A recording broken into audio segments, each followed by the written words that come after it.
বৈষম্য বিরোধী ছাত্র আন্দোলনের ছিল, আর আমি ছিলাম নাগরিক কমিটিতে। ইট ওয়াজ দ্য ডিফারেন্ট। নাগরিক কমিটিটা ছিল ওই নাগরিকদের ডিল করার জন্য, অর্থাৎ সিনিয়র যারা সিটিজেন, আর বৈষম্য হলো ছাত্রদের নিয়ে ব্যস্ত ছিল। ওরা আহ্বান করলো হলো বন্যার জন্য। আমরা কিন্তু এটা টোটালি, আমি এটার সাথে তো পারছিলাম না, যেহেতু আমার কাজটা ফুলি ডিফারেন্ট ছিল, আমাদের কাজের এরিয়াও ডিফারেন্ট ছিল। স্টুডেন্টদেরকে কানেক্টিভিটি করার জন্য বৈষম্য বিরোধী ছাত্র আন্দোলন, পুরো বাংলাদেশের নাগরিকদেরকে কানেক্টিভিটি করার জন্য নাগরিক কমিটি, এবং আমরা আমাদের সংবিধান পরিবর্তন থেকে শুরু করে অনেকগুলো কাজের ওয়ার্ক এরিয়া ডিফারেন্ট ছিল। পরে তো ওরা যে প্রজেক্টটা শুরু করেছে প্রথমে ওইভাবে ভালো করেও শুরু করে নাই, ঘোষণা দিয়েছে যে আমরা বন্যাতে ত্রাণ দিতে চাই। কারণ ওরা টিএসসিতে দেওয়ার পরে মানুষ হলো শুধু টাকা পয়সা সব কিছু নিয়ে আসা শুরু হয়েছে, সবাই আশ্চর্য হয়ে গেছে যে এত টাকা কি করবো এখন। তো যতটুক না টাকা পয়সা দিয়েছে তার থেকে হলো অ্যাসেট বা মানে এই খাবার দাবার থেকে শুরু করে অনেক কিছু দিয়ে গেছে। তো পুরো সারা রাত পোলাপাইন কাজ করেছে ট্রাক দিয়ে ডেলিভারি দেওয়ার জন্য, তারপরে মাল শেষ করতে পারতেছে না। কেউ ব্যাংক নিয়ে আসতেছে, পরে হলো বিকাশ অ্যাকাউন্ট চালু করেছে, ব্যাংক অ্যাকাউন্ট চালু করেছে, সব লিমিট পার হয়ে গিয়েছিল। এখন এটা পোলাপাইন টিএসসিতে ত্রাণগুলা যখন বিতরণ করা শুরু করছে, প্রতি রাতে ঢাকা শহরে সব ট্রাক একত্রিত করে দিতেছে, তারপরে শেষ হইতেছে না।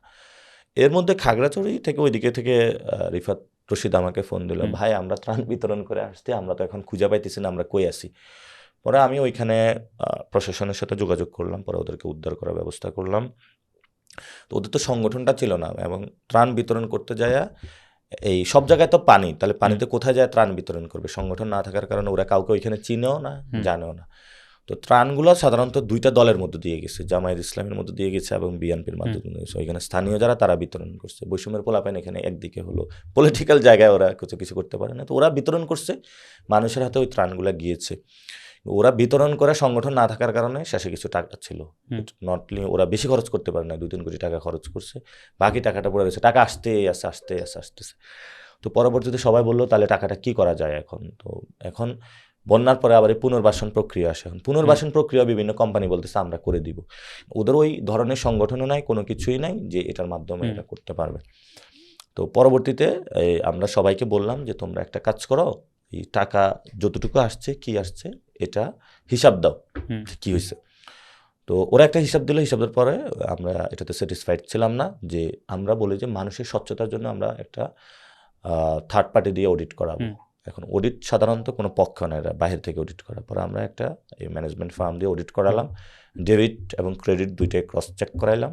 ক্রস চেক করানোর পরে যত টাকা আসছে সেটার পরে যে টাকাটা উদ্ধৃত ছিল এটা হলো সরকারি যে ফান্ড ছিল সেখানে দিয়ে দেওয়া হয়েছে। কারণ ওই সময় ডক্টর ইউনূস ঘোষণা করেছিলেন যে আপনারা যে চান বন্যার্থদের পুনর্বাসনের জন্য আমরা কত টাকা দেওয়া জমা হয়েছিল ভাই, মানে ফান্ডে জমা? আমার মনে নাই, আমি এটার সাথে টোটালি ইনভলভ ছিলাম না রে, আমি তো নাগরিক কমিটি নিয়ে বসতে, এটা বৈষম্যের ওরা বলতে পারে। ডু ইউ ফিল দ্যাট এটা তো একদম স্বচ্ছতা ছিল?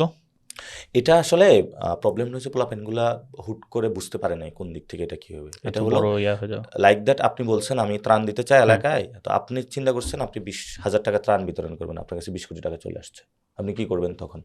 তো এটা যদি প্রপার ম্যানেজমেন্ট আমাদেরকে আগে জানানো হইতো সবকিছু, তাহলে আমরা অ্যাপস রেডি করে দিলে সবকিছু করে দিতাম, তাহলে ভালো হতো। এটা ভাই সোশ্যাল মিডিয়াতে ধরেন মানে আপনি তো, তবে ওইটার কারণে মানুষের অনেক ট্রাস্ট ভঙ্গ হয়েছে, এটা প্রপার ম্যানেজমেন্ট না হওয়ার কারণে, এবং পরবর্তীতে রাজনীতির। এখন দেখা যাচ্ছে আমার জায়গা থেকে আমি যতটুকু করেছি, নাগরিক কমিটি করেছি, আমার জায়গাটাতে খুব আমি নিট অ্যান্ড ক্লিন, এবং পলিটিক্সটা আমি খুবই প্ল্যান সব কিছু মাফিক করে থাকি আরই। তবে সুযোগ পাইলে হয়তো বা এই জিনিসটা আরও বেশি